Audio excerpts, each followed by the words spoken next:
I am not here to feud with my God, I am here to replace him.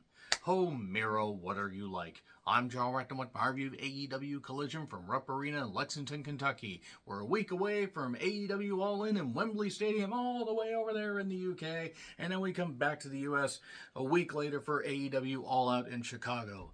Back-to-back weekends with pay-per-views. Jesus Christ, Tony Khan, it didn't work out so well for Vince McMahon with Survivor Series 1991 and Tuesday in Texas 1991. But you know what? Wembley Stadium, 80,000 plus fans. Who knows how many thousands in Chicago? But first, let's talk about this show. Okay, first things first, I apologize for this review being delayed. I actually went and saw a sneak preview of a film called Bottoms. It was a terrific goddamn comedy with a lot of biting social commentary and violence, and it was great. And check out my review.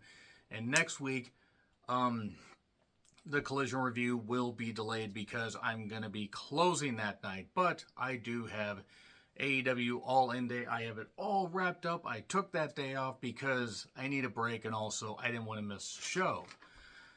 So anyway, yeah, Rupp Arena. I'm going to tell you right now about Rupp Arena. This is what I know. The University of Kentucky, the basketball team plays there.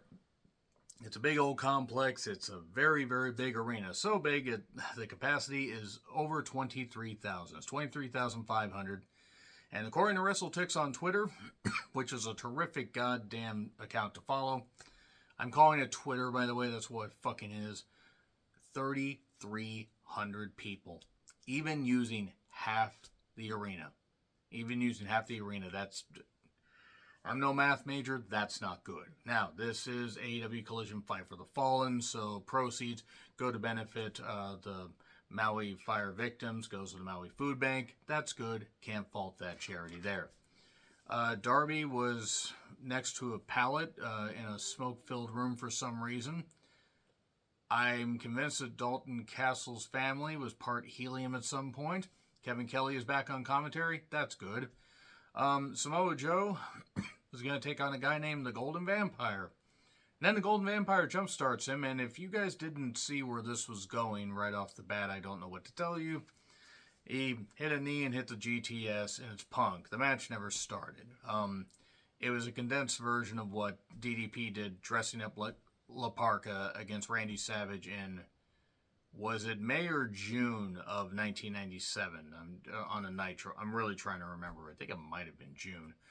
But nevertheless, Punk says, I accept, bitch, and we're off to the races.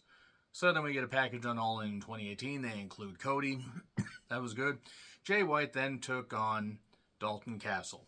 So Juice and the Guns are in Jay's corner, along with the cardboard cutout of Jay. And then the boys are in Dalton Castle's corner. I admit to not really being that familiar with Ring of Honor, even though I've seen some of it. I don't get Dalton Castle's gimmick. I don't. I don't have anything. People that like him, that's great. I don't hate him. I just don't get it. This match was all right. It was what it was. Dalton is impressive as far as an athlete. Did a nice deadlift German.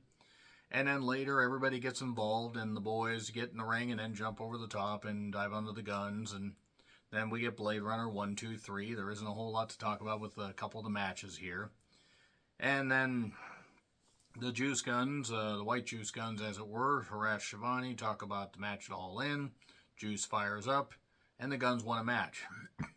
And then a guy named Jacked Jameson, or Jacked Up Jameson, Jack Jameson. Parker, you deaf? I called you twice. I've been working on my stuff. J.K. Simmons was great. That was a terrible, terrible Jameson impression.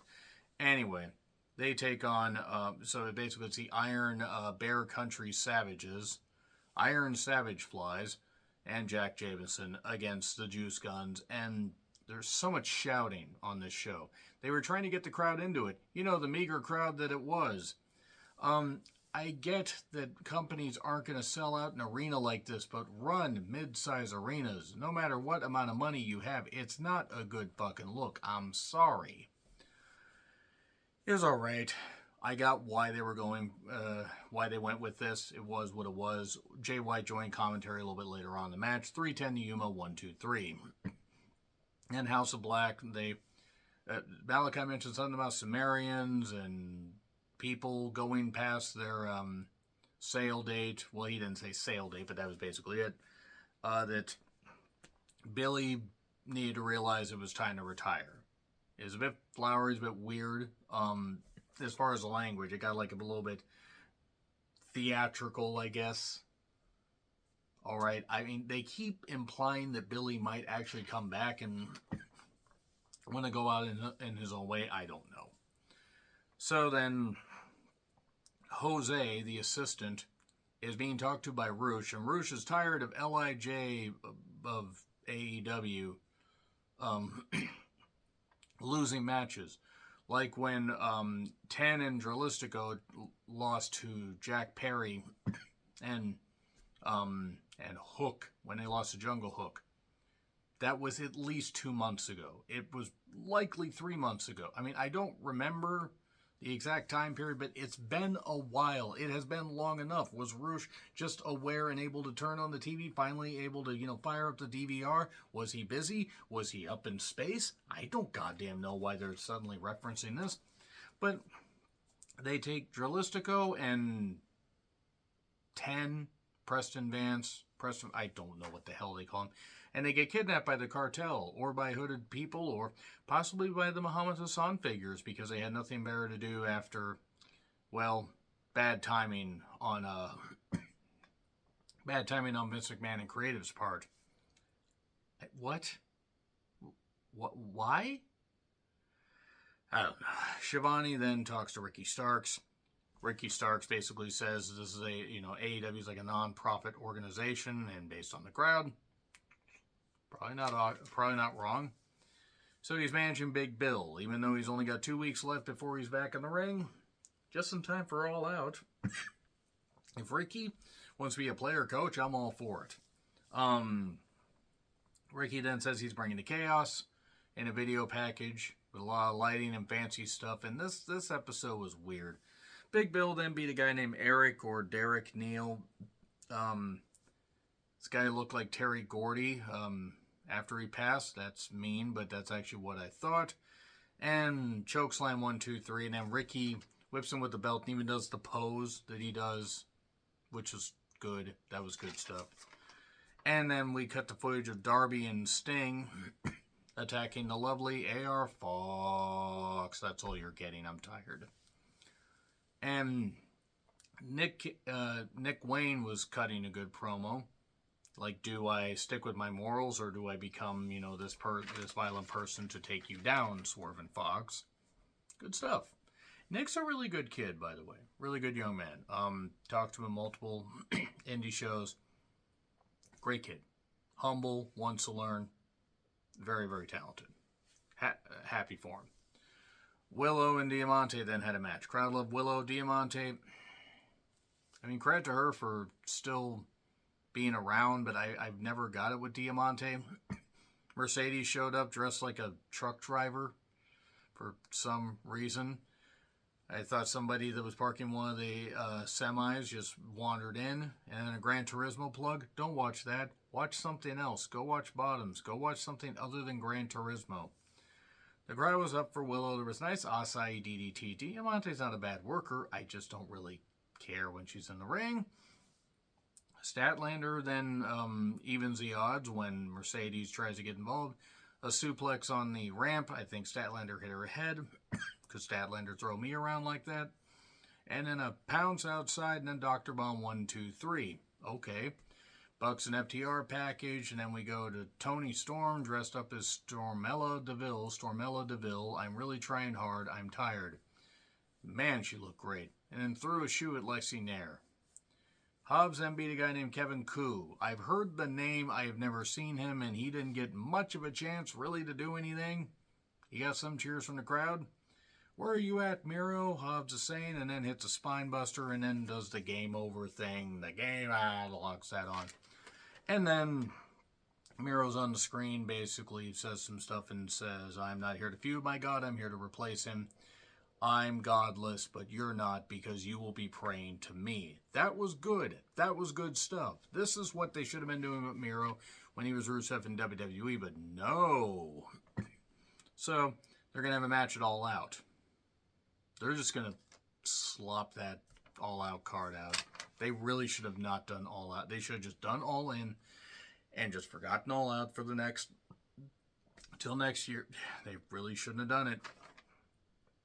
Fyter Fest is next week, and Collision, I believe Dynamite and Collision are taped the same day. And I don't think Collision is going to have much to it. In fact, I'm going to see what is actually on the show. I may or may not end up actually reviewing it, since I'm going to be closing that night instead of opening, and then All In is early the next day, so I may need sleep. If there's not that much material, I might skip Collision next week. And an All-In rundown, a package on Cole and MJF. All Out, 2 matches are announced. Darby versus Luchasaurus, Miro versus Hobbs. Darby versus Christian Cage with Luchasaurus in the corner. JR joins commentary. Okay, they're giving us a lot of time is what I noted. And Christian, and I love Christian, he can pace himself. He was gassed. He was gassed. Father Time hasn't just caught up to him. He latched onto him. It started slow. Christian did target Darby's left shoulder, which was nice. Swerve and AR Fox are watching on. Darby does fire back, and then we get a head-on-head collision. On Collision, we go to break. Darby tries to do the coffin drop on the Luchasaurus. He has to get away from the Luchasaurus, runs away, and then gets hit with a clothesline by Christian. I don't really know what. And I know his name, Christian Cage. I'm calling him Christian. So anyway... We get a chair spot where Christian lands face first in it, and then Darby sets him up in it and tries, and actually does hit a drop kick, but then tries to hit a coffin drop on the apron. Christian gets pulled away by Luchasaurus. Referee kicks him out. Christian uses the title, only gets a 2 count, and then Darby gets folded up on a top rope spot. Then gets hit with a spear, 1-2. And then he hits a jackknife pin soon after, 1, 2, 3.